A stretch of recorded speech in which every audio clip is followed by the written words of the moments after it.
So here is the Second Sight Films Crimes of the Future 4K UHD. On the back is the usual list of extensive extras. Let's have a look at the disc itself. We've got this great artwork, a little bit in the back. Body is reality. And let's look inside. So inside this hardbox case we have the discs, we have the art cards, and we have the massive book that comes with this. Here is the discs, the artwork on both sides, and the 4K and Blu Ray. Then we have the 6 art cards that are included within this set. We have various scenes and posters from the film, and then the scenes themselves. The book itself is 120 pages. It's got a massive list of essays, and it's full of content, behind the scene pictures, stills from the film, essays on the film, looking at the thematics, looking at Cronenberg's career, where it's all gone, how it kind of linked through various thematics, behind the scenes pictures, concept art of the various devices used within the film. There is literally so much going on in this book. It's fantastic.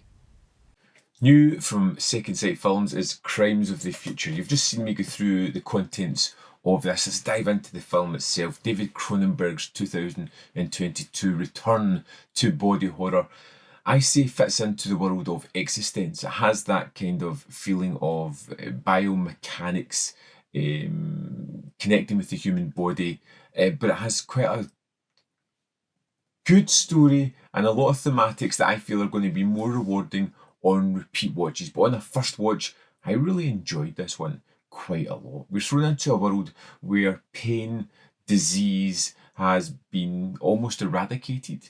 People don't have that experience anymore, and they kind of struggle with it. And we meet a couple of performance artists. We've got Saul Tenser, played by Viggo Mortensen, and Caprice, played by Léa Seydoux, who are something a little bit different in the world. We have Saul, who seems to be creating these organs, whose body seems to be changing and manipulating. And in their performance work, they sit down as Caprice and goes into his body and removes these organs to a crowd of people who want to watch what's going on. But that's not the main story. There's a bigger story going on here about the evolution of the human species. Things are happening. People are changing. There is a covert national organ registry who want to find out about this strange race of people, or people who have modified their bodies so that they can ingest plastic. You should let your body lead you to where it wants to go instead of hacking it to pieces and displaying it in some hidden museum like the bones of an extinct animal. There is so much going on in this one. It's one of those ones where I think it's going to take multiple watches just to really dig out everything from this. But I really liked Crimes of the Future.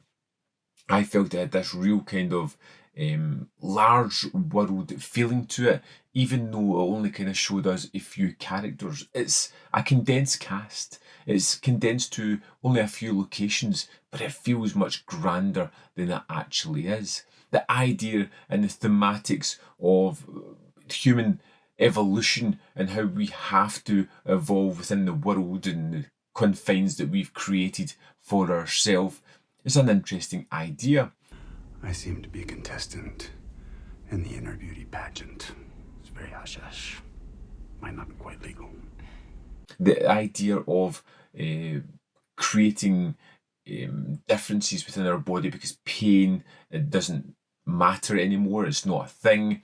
We can change, we can dive in, we can modify the body, we can twist and turn our appearance, and how to create that identity is something that's really interesting and something I feel is very pertinent today.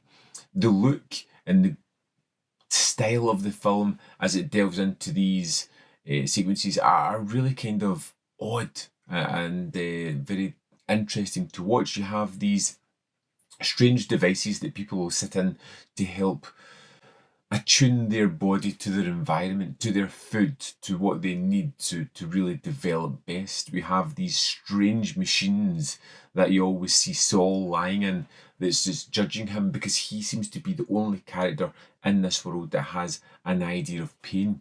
And some people find this fascinating. He's creating a mythos for himself. But there's lots of twists and turns throughout the film that I didn't see coming, which I won't spoil for you here, but there are wonderful characters in this that are just terrific to watch. Kristen Stewart shows up in a kind of smaller role, and she's fantastic. You've got Viggo and you've got Lea Seydoux, who are terrific as well. I'm sorry. I'm not very good at the old sex.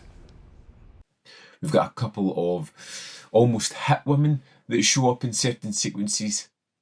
But one of the more standout moments in the film are the moments where we start to delve into the human body, as we see people being cut open, as we have this fascination with blood and organs and pain and everything that's inside the body rather than what's outside it, and how we have destroyed everything around us. We're now moving internally to really mess about with our organs and our way of working. Is just a fantastic idea. I love the look of the film. It has that futuristic, industrial feeling to it. It feels futuristic in its elements of its tools, of its products, of its clothing, but it feels almost industrial in the way we're always in these dark buildings that feel lived in, fueled with dirt and grime and oil. We're doing these weird procedures and it doesn't feel sterilised in any way. It's just kind of twisted.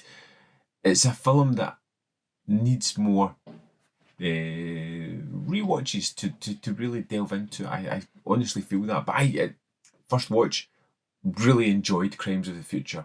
I think it's one that you need to check out. If you liked things like Existence, I think you're going to move into this one very easily and enjoy it probably a little bit more than that film, because I think it's a little bit more rewarding.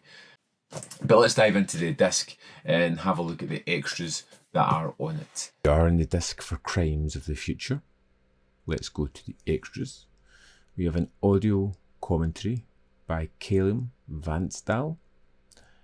Undeniably a love story, an interview with director David Cronenberg. Now, this is the first of several interviews. It looks as if it was taking place during the film's premiere at Cannes, possibly. It's 7 minutes 27 seconds. He focuses a lot on the plastic eating and in the film, and how it's kind of replicated in current society. Next we have Things Change, an interview with Viggo Mortensen, which is 9 minutes 14, talking about his relationship with David Cronenberg and how it was a kind of easy choice to do. The Chaos Inside, an interview with actor Lea Seydoux, is 6 minutes 48 seconds. Again, she's kind of talking about how this was her first experience of working on a Cronenberg film, her thoughts of the man and what he was trying to achieve with the film. The Heat and the Grime, an interview with actor Kristen Stewart, is 7 minutes 16, and she offers some wonderful insights into what she, or something I hadn't thought about Cronenberg, about an aging performer or art creator, which was a wonderful insight. The Bureau Man, an interview with actor Don McKellar, which is one of the longer extras at 26 minutes 39 seconds. Talking about how he's got a great relationship with David, how David had saw the film that he had made and ended up using the director of photography from there, one of the actors, and included in this film, which he felt immensely proud with. Painkiller, an interview with producer Robert Lantos, which is 10 minutes 19. He's talking about kind of encouraging David with the script, how this script was first written in the late 90s, kind of put away there, which was a kind of fascinating insight. The Most Wonderful Dream, an interview with cinematographer Douglas Koch, which is 17 minutes 34.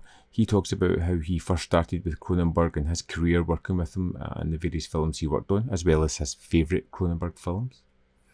The Code of David, an interview with editor Christopher Donaldson, which is 27 minutes 58.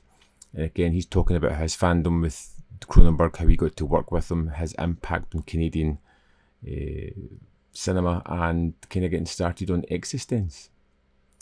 The New Flesh features Crime, the Body, and David Cronenberg. This is a visual essay, and it's wonderful looking at the body horror and the themes of that kind of runs through all of Cronenberg movies. It's a fantastic visual essay. Next we have Making of Crimes of the Future, which is 21 minutes 50 seconds. Talking head, some repeat information that we get from earlier interviews, but all in is interesting. We have the production design materials, which I loved, which is 7 minutes 55, and it's just a looking at the sort of CG that was created for a lot of the beds and seats and things that were in the film, which was, was interesting checking that out. And then we have The Death of David Cronenberg, the 58-second short film that David made during COVID. And that's the extras for Crimes of the Future. So there we have it. Crimes of the Future. I think it is well worth checking out. It's one that seems to have a mixed reputation. I think it's a return to form for Cronenberg, and something that I would like to see investigated more. I would love to see more within this world. It just was fascinating to me, and I would love to see where it continues after that final moment, which I really enjoyed as well. I'd love to know your thoughts on Crimes of the Future, so let me know in the comment box below whether you loved it, hated it, fell somewhere in the middle. Do you want to see more? Did you get everything from it? Are you going to check it out again?